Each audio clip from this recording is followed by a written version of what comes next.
हर खबर पर होगी आपकी पकड़। डाउनलोड कीजिए एबीपी लाइव ऐप।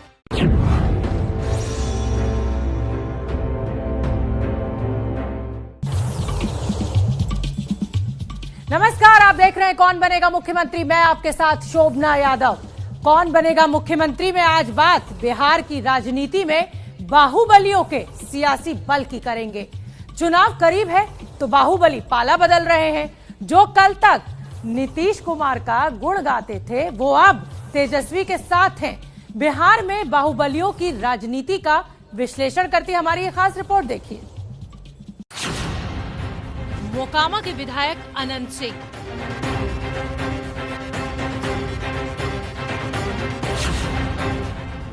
वैशाली के पूर्व सांसद रामकिशोर सिंह उर्फ रामा सिंह,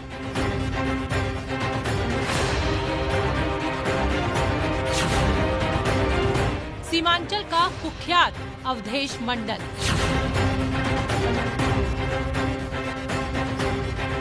बिहार की राजनीति में इन चेहरों की गिनती उन लोगों में होती है जिन्हें आम जनता बाहुबली के नाम से जानती है।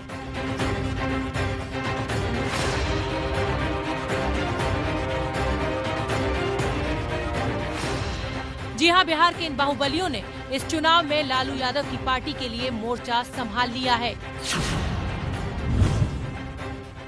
पटना की अदालत में पेशी के लिए पहुंचे अनंत सिंह ने कैमरे पर ऐलान कर दिया कि अब की बार तेजस्वी की सरकार कुछ कर रहे हैं। हम लड़ेंगे लालू यादव के सीट से। और क्या कुछ कहेंगे सर, क्या कुछ कहना चाहेंगे अपने लोगों को? क्या तेजस्वी जी मुख्यमंत्री होंगे, होल हैं। पूरी तरह से समर्थन रहेगा आनंद सिंह का? पूरी तरह। ये वही आनंद सिंह है जो अपनी कारगुजारियों के लिए कुख्यात रहे हैं। AK-47 के साथ तस्वीर हो या फिर घोड़े की सवारी।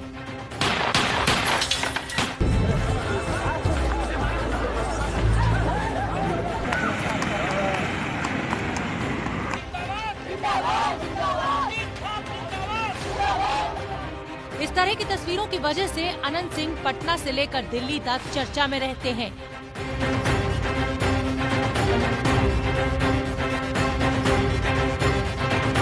लालू यादव के बेटे तेजस्वी यादव को पहले अनंत सिंह बैड एलिमेंट लगते थे।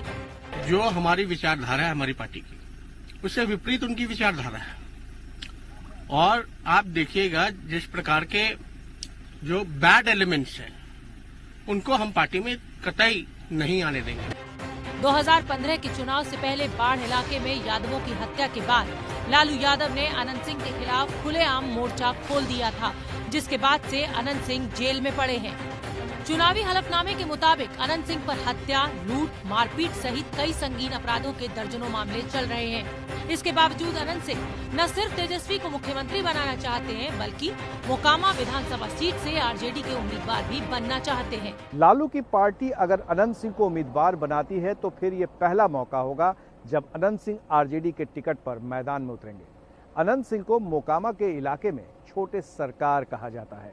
अनंत सिंह के बड़े भाई दिलीप सिंह लालू की पार्टी से विधायक भी रह चुके हैं, लेकिन अनंत सिंह की सियासी दोस्ती तो सिर्फ नीतीश कुमार से ही रही है। अनंत सिंह के सामने हाथ जोड़कर नतमस्तक होने वाली नीतीश की ये तस्वीर अब पुरानी हो चुकी है और अब नीतीश का अनंत सिंह से रिश्ता भी पुराना हो चुका है।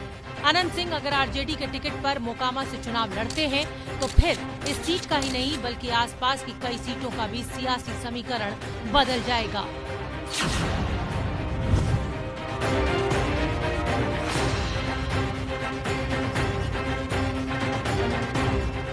अनंत सिंह की तरह ही एक और कुख्यात शख्स है।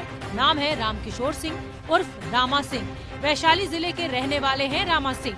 पहली बार 2000 में निर्दलीय विधायक बनने वाले रामा सिंह को राजनीतिक संरक्षण रामविलास पासवान ने दिया था। 2014 में रामा सिंह वैशाली से सांसद भी बने, लेकिन अब उन्होंने लालू के बेटों को अपना दीवाना बना रखा है। आरजेडी के बड़े नेता रघुवंश बाबू के पार्टी छोड़ने की एक वजह रामा सिंह भी बताए जाते हैं। रामा सिंह ने ही साल 2014 में रघुवंश सिंह को वैशाली में हराया था। रघुवंश सिंह की छवि एक साफ नेता के तौर पर है, जबकि रामा सिंह की बाहुबली के तौर पर।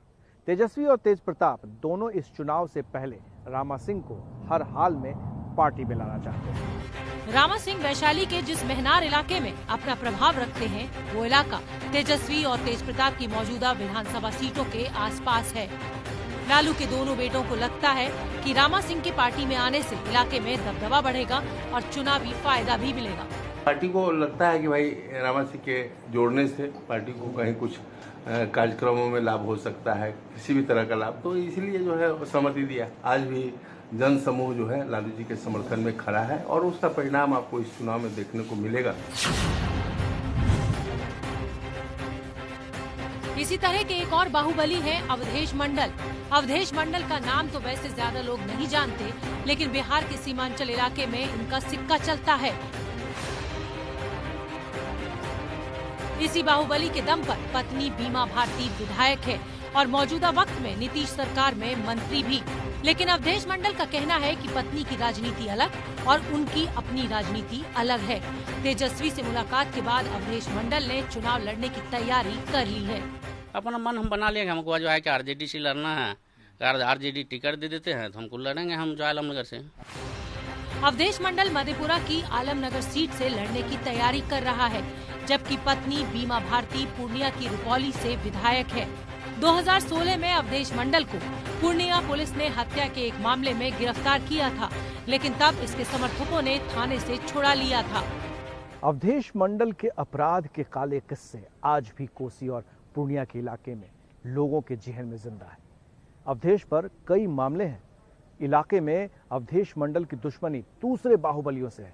जमीन पर कब्जे को लेकर अवधेश मंडल का गिरोह कुख्यात रहा है और अवधेश मंडल का यही खौफ राजनीतिक पार्टियों को अपनी ओर खींचता है। हमारे पार्टी में कोई आते हैं तो वो बाहुबली हो जाते हैं, और जब यही हमारी पार्टी से वहाँ चले जाते हैं तो वहाँ हरिश्चंद्र हो जाते हैं। भाई कौन आएंगे कौन जाएंगे ये तो फैसला हमारा पार्टी का नेतृत्व करेगा। इसी तरह के कई और बाहुबली हैं जो इस वक्त लालू यादव की लालटेन थामने को तैयार हैं।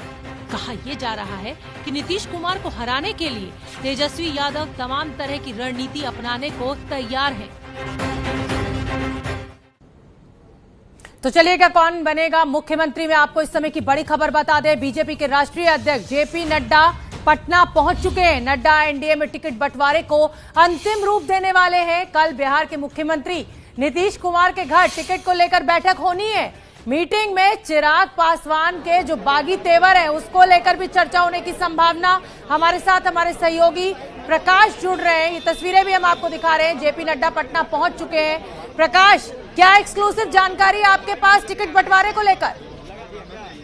बिल्कुल शोभना, जेपी नड्डा पटना पहुंच गए हैं और कल सुबह 10:30 बजे सीएम आवास में नीतीश कुमार के साथ ये लोग चाय पर चर्चा करेंगे और साथ में होंगे जेपी नड्डा के बिहार के डिप्टी सीएम सुशील मोदी, बिहार प्रभारी भूपेंद्र यादव और बिहार प्रदेश के अध्यक्ष संजय जायसवाल, और दूसरी तरफ ललन सिंह साथ देंगे नीतीश कुमार का।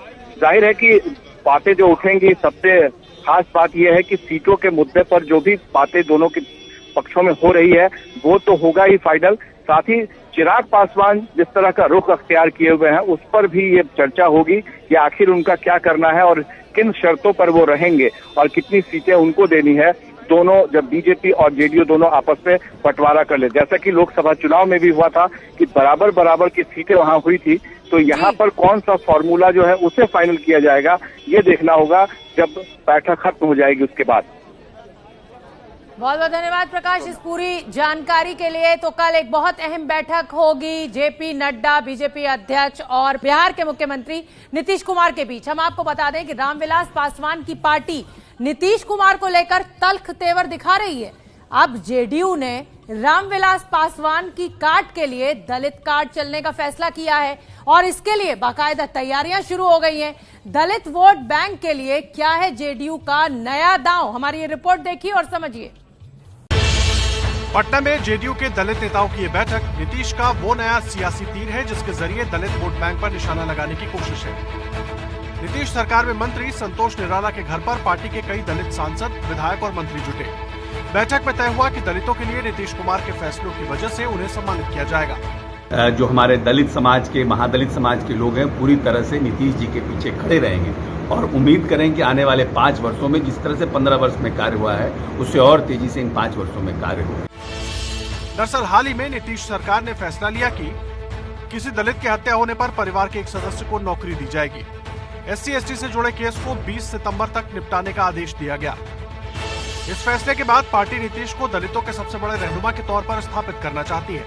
जो हम लोग की सरकार आगे बनेगी, उस सरकार में अनुसूचित जाति जनजाति समाज, महादलित समाज के कई एक विकास के नए नए आयाम पर काम करें और दलित महादलित समाज इनको नेता माना है और भविष्य में भी नेता मानेगा।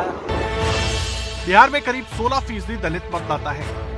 दलितों के सबसे बड़े नेता रामविलास पासवान माने जाते हैं, लेकिन पासवान कब पाला बदलने भरोसा नहीं। इसलिए दलित वोटरों में पैठ मजबूत करने के लिए जेडीयू पूर्व मुख्यमंत्री जीतन राम मांझी को अपने साथ ला चुकी है।